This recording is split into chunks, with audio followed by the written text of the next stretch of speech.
Hi, I'm doctor Mahi Bharadwaj. భారతదేశంలో 89% మంది అనీమియాతో suffer అవుతున్నారు. అందులో ఎస్పెషల్లీ లేడీస్ అండ్ చిన్నపిల్లలు.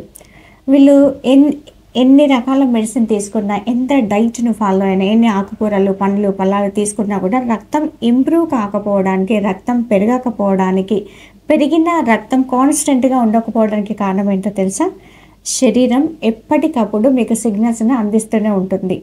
అంటే రక్తం తక్కువ ఉన్నప్పుడు వాపులు రావడం, ఆయాసం రావడం, తిమ్మిర్లు వస్తూ ఉండడం, అలసిపోతూ ఉండడం, నీరసంగా ఉండడం, కోపంగా ఉండడం, ఇలాంటివన్నీ కూడా శరీరం మీకు సిగ్నల్స్ని అందిస్తుంది. కానీ అప్పుడు మీరు దాన్ని పట్టించుకోరు.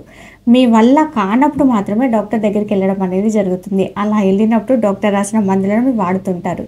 అంటే మీకు అవసరం ఉన్నప్పుడు శరీరానికి మీరు ఐరన్ ఇస్తే శరీరం ఎట్టి పరిస్థితుల్లో తీసుకోదు. దాని కారణంగానే మీకు ఐరన్ పెరగకపోవడం అనేది జరుగుతుంది.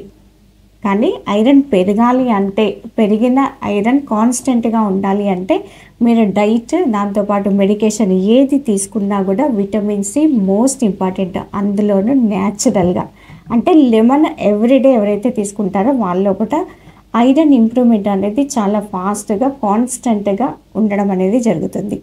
ఇది మీతో పాటు చాలామందికి అయితే అవసరం. చాలామందికి షేర్ చేయండి ఈ వీడియోను.